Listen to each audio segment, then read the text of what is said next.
لا شيء مما ترى تبقى بشاشته، يبقى الإله ويفنى المال والولد.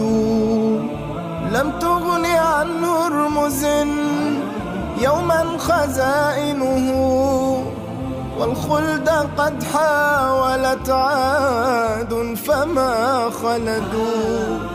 أين الملوك التي كانت لعزتها من كل باب إليها وافد يفد؟ انظر لمن ملك الدنيا بأجمعها، هل راح منها بغير القطن والكفن؟ مرگ در ذهن خیلی از مردم یک حقیقت مبهم است. اما مرگ به همه میرسد. هر جایی که باشید مرگ به شما ملحق می شود. حتی اگر برج‌های بلند شما را در بر گرفته باشد. کدام عمری بلند شد و مرگ کوتاهش نکرد؟ کدام مالی زیاد شد و مرگ آن را کم نکرد؟ کدام جمعی عظیم شد و مرگ کوچکش نکرد؟ چه بسیار ملکی که بزرگ و محکم شد و با این حال مرگ از آن غافل نشد. اگر مسلمانی بر بالین مرده‌ای حاضر شود، سنن و احکامی را که باید رعایت کند چیست؟ نشانه های مرگ چیست؟ چگونه بفهمیم که شخصی مرده است؟ اگر پزشک و متخصصی نبود، چطور بدانیم که روحش به سوی آفریدگارش رفته است؟ چه سنت هایی هستند که برای مرده در دقایق اولیه مرگ و بعد از خارج شدن روح از جسم باید انجام دهیم؟ نبی اکرم صلی الله علیه و آله و سلم چطور با مردگان در حال مرگشان رفتار می کردند؟ اهل علم ذکر کردند که نشانه هایی بر میت نمایان می شود که حضار می فهمند که اون مرده است و روحش خارج شده است. یکی از آنها گود شدن گیجگاهه. گیجگاه بین چشم و گوشه. اگر دقت کنی می بینی که کمی گود شده. و دیگری سست شدن کف دسته. انگار که کف دست و مچ دست فقط با یک پوست به هم وصل شدند. کاملا سست میشن. و دیگری رفتن سیاهی چشم، مخصوصا برای آدم‌های بالغ. به همین دلیله که در اکثر اوقات پزشک چشمو باز میکنه و نگاه میکنه. اگر سیاهی چشم شروع به رفتن کرد، بدان که روحش به درگاه آفریدگارش رفته است. و مورد دیگر سستی پاهایش هستش. زیرا که پاها رو حرارت جسد نگه می‌دارد و اگر جسد سرد بشود و روح خارج شود، پاها سست میشن. اما غیر از این نشانه‌های معروف دیگه مثل نفس نکشیدن و ایست قلبی و غیره هستش. اگر شخصی پیش میت حاضر شد و ملاحظه کرد که او در حال مرگ است، باید شهادتین را به او القا کند و به این اشاره کردی: به مرده هاتون تلقین کنید که بگویند لا اله الا الله. در این مکان نباید کسی برای خودش دعا کند، بلکه باید برای مرده دعا کرد و اینکه گمانش را نسبت به خداوند عزوجل نیک کند. همانطور که پیامبر صلی الله علیه و آله و سلم فرمود: کسی نمیرد مگر با داشتن گمان نیک به خداوند متعال. علیه الصلاة و السلام فرمود: کسی که بالای سر مرده‌ای می رود، برای میت فقط دعای خیر کند، زیرا که ملائکه در آن هنگام دعایش را مستجاب خواهند کرد. اگر روح میت به سوی آفریدگارش رفت، سنت هایی هستند که باید دنبال کرد. اولین آنها این است که نگه داشتن این جنازه بین مردم نباید زیاد طول بکشه. این اصلاً خوب نیستش. نباید جنازه مسلمان بین خانواده‌اش بمونه، بلکه تا میتونن باید در دفنش عجله بکنن. برای همین نبی صلی الله علیه و آله و سلم اصحابش را که فوت میکردند بدون صرف وقت در مدت زمان کوتاهی دفن میکردند. یعنی برای دفنشان علیه الصلاة و السلام عجله میکردند. زیرا که یکی از راه‌های اکرام به میت سرعت کفن و دفنشه. مگر آنکه بعضی از مردم یک شرایط خاصی داشته باشند، مثل منتظر مسافری باشند، منتظر وقت نماز باشند، زیرا قبل از اون مردم جمع نمیشن و امثال آن. اگر احتیاج به صبر بود جایزه که ذره‌ای تأخیر بندازن، یا اینکه در بعضی مواقع تحقیقات و آزمایش بر روی جسد باید انجام بشه و امثال آنها. اینها حکمای خاصی دارند و در کمتر مواقعی پیش میآیند. اما من عموماً میگویم که باید تا حد ممکن به سرعت میت را آماده کنند، بشورند و کفنش کنند.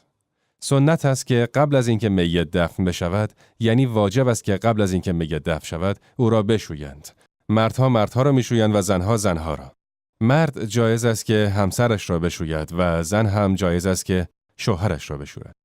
اگر مردی در آن هنگام نبود، اگر میت در سفر مرده باشد یا اینکه جایی باشد که مردی نباشد و همسرش هم نتواند که آن را بشورد، فقط او را تیمم می‌دهند و کفنش می‌کنند و زنها نماز می‌خوانند و میت دفن می‌شود. و همانطور که اگر زنی بین مردها بمیرد و همسرش نباشد و زنی برای شستن نباشد، همان کار را نیز با او انجام می‌دهند. طرز شستن میت این است که میت را بر تخت چوبی می‌خوابانند. سپس چیزی روی نافش تا زانوهایش می‌گذارند که او را بپوشاند یا اینکه از حوله یا پارچه کهنه‌ای و امثال آنها استفاده می‌کنند. سپس لباسهایش را در می‌آورند و وقتی که در آوردند، شکمش را چند باری فشار می‌دهند تا اینکه اگر چیزی باقی مانده باشد درآید. برای اینکه بعضی وقتها اگر این کار را نکنند، بعد از غسل و کفنش با حرکت دادنش از او خارج می‌شود و سپس بوی بدی از جنازه بیرون می‌آید. برای همین است که سنته که شکمش را چند بار فشار بدهند تا اینکه چیزی که مانده است درآید و شلنگ آبی یا آفتابه‌ای داخل می‌کند که او را بشوید. یک کهنه‌ای دور دستش می‌پیچه و نگاه نمی‌کند، بلکه از زیر آن پارچه دستش را داخل می‌کند که آنجا را بشوید یا اینکه تمیز بشود و هیچ کثیفی نباید باقی بماند. سپس بعد از آن وضوءش می‌دهند مثل وضوء نماز. کف دستهایش شسته می‌شود، صورتش شسته می‌شود، بینی و سرش را پاک می‌کنند و وضوء می‌دهند دقیقاً مثل وضوء نماز. بعد از آن سمت راست میت را کاملاً می‌شویند و سپس سمت چپ را و سپس سرش را با آب می‌شویند و بعد از آن بدنش را. اینها همه به طور کلی، همه اینهایی که گفتیم، مختصری هستش از طرز شستن میت، چه مرد و چه زن.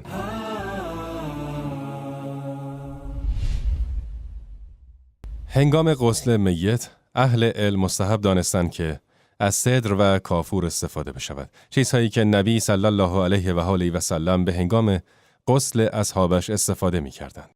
امروزه اگر مردم از چیزهای جدیدتری مثل شامپو یا صابون یا امثال آنها استفاده بکنند مشکلی نیست. اما اگر آن چیزها را استفاده کردند که همه آنها هم الان به راحتی یافت میشه، اگر از آنها استفاده بکنند بدون شک بهتره. وقتی مرده شسته شد، در غسل آخر عطری بزنند که خوشبو بشه و بیشتر قسمت‌های سجود را خوشبو کنند، مثل شانی بینی، کف دست، زانوها و پاها را خوشبو کنند. و این برای اکرام قسمت‌های سجود استش و شکی نیست که نماز واجب است. برای همین اگر مؤمن به خاطر گناهایش به جهنم داخل شود، آتش مواضع سجود را نمی‌سوزاند. نزدیکترین حالی که بنده به خدا داره در حال سجده است. سجود و نماز منزلگاه خودش را در درگاه خدای عالمین دارد. وقتی که کاملا شستنش را تمام کردن، یک پارچه دیگری گذاشته می شود برای اینکه این پارچه اولی خیس شده. یک پارچه دیگری گذاشته می شود برای پوشاندن و آن پارچه اولی را بر می دارند و سپس جسد کاملا خشک می شود. مرد را با 3 تیکه پارچه کفن دفنش می کنند. پارچه اول را به دور او می پیچند، سپس با دومی روی آن و سپس با سومی صورت آن را. زن را در 5 قسمت از پارچه کفن می کنند. گفتند که یکی از آنها ازار است و دومی ردا و سپس در 5 پارچه پیچیده می شود. در 3 پارچه که مجموعش 5 تا می شود. بعضی از اهل علم مستحب دانستند که موهای زن بافته شود یا امثال آن. این دلیلی ندارد، اما اگر این کار کردن مشکلی نیست. اگر میت سبیل‌های بلندی داشتهش، جایز است که آنها را کوتاه کنند. اگر میت موهای زیر بغلش بلند بود، جایز است که اصلاح شود. اگر میت دندانهایی از طلا داشت که متحرک باشه و یا اگر دندانش یک دست کامل بود بر می دارن. اما اگر متحرک نبود بلکه دندانی بود که کاشته شده باشد، ممکن است در آوردنش سبب ضرری بشود یا سختی و یا امثال آن، نباید که به اون دست بزنند. باید بگذارن که در همون حال باقی بمونه. اگر میت شسته شد، نباید کسی در آنجا حضور داشته باشد که به حضورش نیازی نیست. اما اگر نیازی بود، ایرادی ندارد. یعنی مثلا اگر غسل‌دهنده احتیاج دارد به 1 نفر که کمکش کند یا 2 نفر، این 3 نفر فقط میتوانند حاضر شود. اما اگر 10 نفر حاضر بشوند، فرزندانش در حالی که او برهنه است و فقط عورتش پوشیده است نگاهش کنند، قطعاً میت در زندگیش هم به این راضی نمی‌شده. پس باید به جنازه احترام گذاشت. نبی علیه السلام گفت که شکستن استخوان مسلمانی که مرده است مثل شکستن استخوان فرد زنده است. این چیزی است که علیه السلام فرمود. برای همین نباید با این فکر که میت نمیفهمد با جنازش بازی کرد، بلکه باید با آن احترام گذاشت. برای همین کسی در جای شستن حاضر نشود مگر اینکه به آنها احتیاج باشد. اگر برای اینکه میت جثه‌اش بزرگ است به 3 یا 4 نفر احتیاج داشتن این کار را میکنند، ولی اگر فقط به 1-2 نفر احتیاج داشتن این کار را نمیکنند. اما نباید اینطور بشود که 5 یا 10 نفر حاضر بشوند و در حالی که شسته میشود به او نگاه کنند. این کار صحیح نیستش. کودک را هر کسی جایز است که بشورد. اگر کودک کوچکی بود، یعنی عمرش 1 سال یا 2 سال یا 3 سال بودش، هم زن جایز است بشورتش و هم مرد او را بشورد. بعضی از علما گفتند در مورد کودک سختگیری نیاز نیست، ولی صحیح این است که عورتش پوشانده شود. اگر بخواهند میتی را بشورند، اما این میت امکان غسلش نباشد، مثل مرده‌ای که سوخته هستش. آدمی که سوخته است، اگر که آب را به او نزدیک کنند و بشورند، پوستش کنده می شود. این را هر جایش را که توانستند بشویند میشویند. یعنی مثلا اگر فقط میتونستند که ساق پا از زانو به پایین را بشورند، آن را میشورند، اما بقیهش حالت دیگری دارد که بعداً ذکر میکنم. اگر سوختن فقط در دست بود، همه جسد را میشورند الا دستهایش، برای اینکه اگر آب روی آن بگذارند پوستش برمیآید و یا امثال اینها. پس اگر میت را نمیشود شست، به او تیمم میدهند، دستانش را میگیرند و میگویند بسم الله و به خاک پاک میزنند و صورتش و کف دستهایش را دست میکشند و دیگر الان تیمم کرده است، یعنی آماده شده برای کفن شدن و نماز. و اگر جزئی از او سوخته باشد و جزئی سالم باشد، نمیتوانند دستش را بشویند یا پاهایش را بشویند یا امثال آنها. جاهایی که میتوانند را میشویند و جاهای دیگرش را تیمم میدهند به نیت پاک شدن آن جاهایی که آب نخورده. این متعلق است به شستن این نوع میت.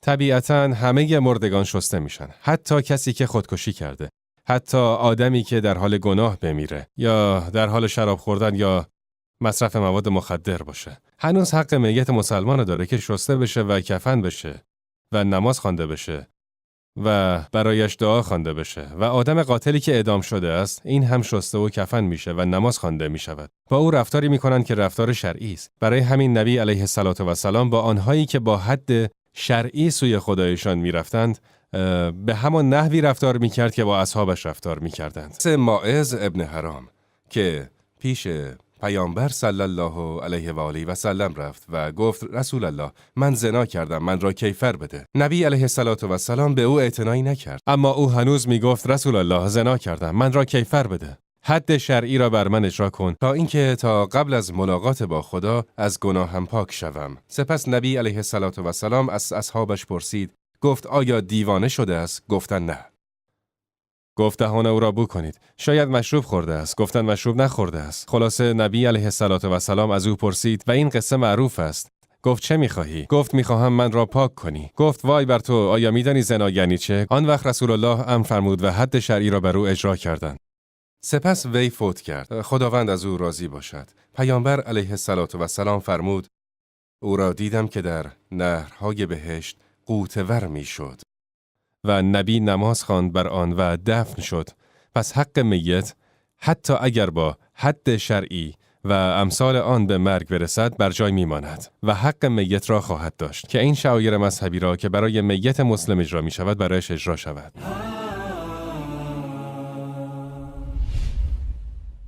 اگر شستن میت تمام شد، یعنی غسل شرعی و خوشبویش کردند و بعد از آن به جایی که باید جنازه‌اش هم شد، جایی که باید برای نماز بخوانند، اگر وقت نماز بود مشکلی نیست که آن را بیاورند و بعد از نماز فریضه برایش نماز بخوانند.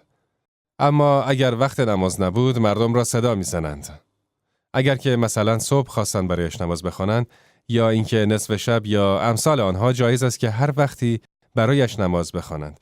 نماز میت هر وقتی جایز است ولی مردم امروز عادت کردند که نماز را بعد از صلوات مفروضه بخوانند و آن شاید به خاطر آن است که در غیر از آن وقتها اگر بخواهند جمع شوند، مردم جمع نمی‌شوند. برای همین در این حال برایش نماز خوانده می شود. اگر میت را برای نماز آورند، اگر مردم عده بزرگی باشند بهتر است. برای همین نبی علیه السلام در حدیث صحیح فرمود هیچ مسلمان مرده‌ای نیست که بر او در حدود 100 نفر نماز گذارند و شفاعت نمایند جز اینکه شفاعت ایشان درباره او پذیرفته است. همانطور که علیه السلام در حدیث دیگر فرمود 40 نفر نماز گذارند. اگر این عدد بر آن نماز بخوانند و همه آنها در حال نماز برایش دعا کنند، خدایا بخشش بنما و رحمت کن و عفوش بنما و خداوند وی را میبخشد.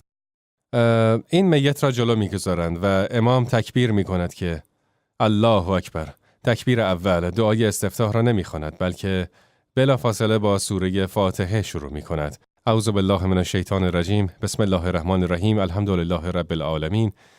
الرحمن الرحیم مالک یوم الدین.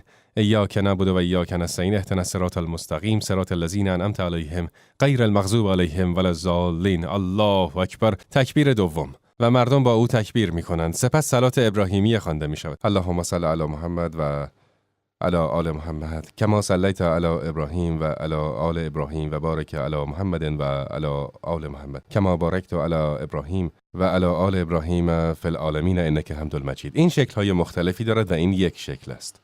مثلا یا امثال آن، اما همه آنها جایزند چون به شکل‌های مختلفی آمده. سپس تکبیر میگوید الله اکبر. تکبیر سوم و دعا میکند برای میت. اللهم اغفر له وارحمه وعافه واعف عنه واكرم نزله ووسع مدخله واغسله بالماء والثلج والبرد ونقه من الذنوب والخطايا كما ينقى الثوب الابيض من الدنس اللهم جازه بالحسنات احسانا وبالسيئات عفوا وغفرانا. تا آخر دعا برای میت و برای خودش هم دعا میکند. يقول اللهم وارحمني اذا صرت الى ما صار اليه اللهم وارحمني وارحم والدي واحسن خاتمتي. برای او دعا کن و برای خودت هم همینطور، زیرا که سنت هست که اگر شخصی برای شخص دیگری دعا کرد برای خود هم دعا کند. همانا که خداوند فرمود رغب فلی و الوالدی، خداوند من و پدر مادرم را بیامرز. طلب مغفرت برای خود را تقدیم کرد بر کسان دیگر، به هر حال که برایش دعا کنند. اگر میت طفل بود، پیش از آن که برای خود طفل دعا کند برای پدر و مادرش دعا می کند و می گوید فیقول اللهم اجعله فرطا لهما الى الجنه اللهم شفعه في والديه اللهم اخلف عليهما خيرا منه و امثال آن. طفل میت اگر سخت بود، یعنی بعضی از آنها مثلا جنین را سخت می کنند در 6 ماهگی و سخت می شود و می میرد، یا اینکه مرده بود، در شکمش قبلا مرده بوده و سخت می شود، یا اینکه بعد از زایمان بلافاصله می میرد، این هم شسته می شود و کفن می شود و نماز خوانده می شود بر آن. اما اگر کوچکتر از 4 ماه بود، قبل از دمیدن روح، یعنی اگر کوچکتر از 4 ماه بود، دستورهای شرعی که به بزرگتر متعلق می شود بر آن متعلق نمی شود. پیامبر اکرم صلی الله علیه و آله و سلم گفت، در حدیث ابن مسعود فرمود هر یک از شما در شکم مادر خود 40 روز نطفه است و بعد از آن 40 روز علقه است و بعد از آن 40 روز مضغه است، یعنی این 40 و آن 40 و آن 40 مجموع 120، یعنی 4 ماه. پس از آن خداوند فرشته‌ای به سوی او می‌فرستد و او را به 4 کلمه مأمور می‌سازد و می‌گوید عمل، روزی و مرگ او را و اینکه خوشبخت است یا بدبخت رقم بزن. اگر این 4 ماه کامل شد و روح دمیده شد در او، سپس مادرش او را سخت کرد، شسته می‌شود و کفن می‌شود و نماز خوانده می‌شود. اما اگر کوچکتر از 4 ماه بود، مثلا زن آن را سخت کند بعد از اینکه جنین 2 ماه، 2 ماه و نیم یا 3 ماه، 3 ماه و نیم در رحمش بود و 4 ماه را کامل نکنه، در این صورت اگر سختش کند پیچیده می شود و هر جایی دفن می شود، برای اینکه تیکه‌ای از گوشت شمرده می شود و نه اینکه جنینی که روح در آن دمیده شده است. همچنین چگونگی نماز جنازه، آیا شکل‌های مختلفی دارد؟ آیا جایز است که بیش از 4 تکبیر داشته باشد؟ تکبیری بلند می کند؟ اگر کسی نمازی را بر جنازه از دست بدهد چه باید کرد؟ اینها همه مسائلی هستند که باید مفصل‌تر در مورد آنها صحبت شود. تا دیدار دیگر بدرود. لشیء مما ترى تبقى بشاشته يبقى الإله ويفنى المال والولد لم تغن عنه رمز يوما خزائنه والخلد قد حاولت عاد فما خلدوا أين الملوك التي كانت لعزتها من كل باب إليها وافد يفد. انظر لمن ملك الدنيا بأجمعها، هل راح منها بغير القطن والكفن؟ لا شيء مما ترى تبقى بشاشته، يبقى الإله ويفنى المال والولد. لم تغن عن هرمز يوما خزى